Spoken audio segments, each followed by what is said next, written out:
Hey everyone, this is my walkthrough slash commentary for Escape 7 The Office.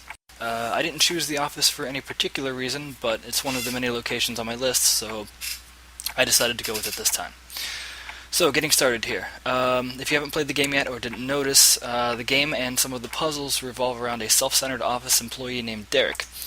No real-life inspiration, but I just thought it would give the game some flavor. So, we can start off by collecting a few items here. First one is the power cord under the rug here, and then we can examine the desk and pick up the note card and go into the drawer here and get some scissors. And we can get our first hidden item by putting the cord into the lamp, turning it on. You'll notice a little key outline here. Just use the scissors to click on that and cut that out, and that gives you the small key. Also, a small side note. As I mentioned, this game involves a person named Derek, and if you click on the monitor, you'll notice it says DT underscore Derek. The DT is a reference to Escape the phone booth, where I used, there was a company called Data Tech that you called to get some information and to solve the puzzle. So that's just a reference to that for anyone who thinks that would be interesting. Alright, so we take our key, we unlock the right drawer. Inside of here we can pick up the stapler and the prism. And we can back out from here. Let's see here. Real quick, before we go any further, it makes things easier if we take the cord over to the printer. So disconnect the cord here and go over to the printer and attach it here. By the way, I realize it's very unlikely for a cord to fit both a printer and a lamp, but it's certainly not impossible. It's just a special cord, I guess. Anyway, we can head back toward the window here and the desk, and you'll notice if you click on the blinds, they open up. And with the blinds open and the sun shining in, you can take the prism and hang it here, which produces some light beams. And if you turn around, you'll notice the beams target the keyboard. So if we examine the keyboard, you'll see a few specific keys lit up, and you might notice this corresponds to the note card that was picked up on the desk. The note card being red, red, yellow, blue, blue. Also, apologies if you're colorblind, but I tried to stay with distinct colors as opposed to red-green. But anyway, so the code we have to put in is red, red, yellow, blue, blue, which corresponds to these keys right here. So we do red, red, yellow, blue, blue. We hit enter, and that unlocks the computer. So we can now log onto the computer. And we have a couple choices here, but for now all we need to do is go to the print manager and click on print remaining documents, which sends one to the printer. You can click on this stuff too if you want, but it doesn't really do anything. It's just there for additional flavor, I suppose. Alright, so that sent a document to the printer. Now if we go over here, we can pick it up, but also something we want to make sure we do is take a look at this picture here. And this is actually a picture of me posing as Derek. It's heavily photoshopped, but it is still me. Anyway, you can use the stapler here to hit the crack on the frame, or in the glass, sorry, and shatter it.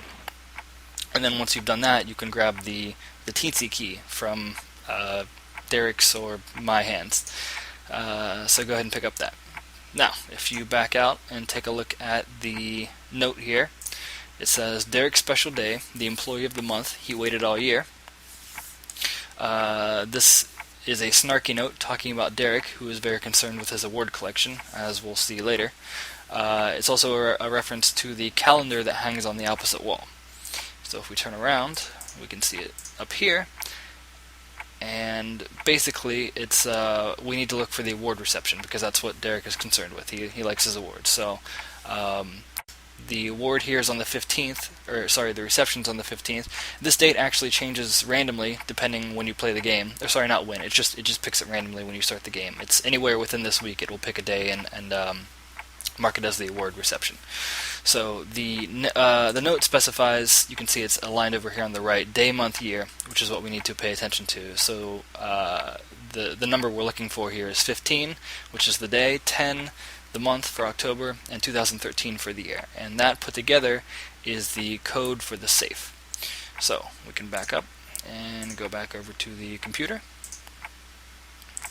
open up the safeguard program, and then put in that code. So 15, 10, 2013, and that unlocks the safe. And we can back out from here head over to the safe, open it up, and this was the award collection that I was talking about, all of Derek's proud achievements. But anyway, you'll also find a small box here that's locked. You can use the teensy key to unlock that, and inside you'll grab the USB flash drive. You can then take the flash drive over to the computer here, plug it into this little USB hub down here, and now when you head back to the computer, you'll see a new program on the desktop. This is a mini game which you win by getting the middle elevator to the top. Each elevator has a different behavior when clicked, so basically you just need to figure out the pattern. And the pattern here is you start by clicking this one up, then this one down, then this one down, then this one down, and that sequence moves this middle elevator up. So you just need to repeat that enough times to move it all the way to the top. And solving the puzzle, or getting the elevator to the top, actually calls an elevator to the office in the game here. So you come back out of the computer and go out here, and that's it. Just click on the elevator and you've escaped. So I think that pretty much wraps it up, and that's about it. So I hope you guys enjoyed this. Feel free to like or subscribe or comment, and I will catch you next game.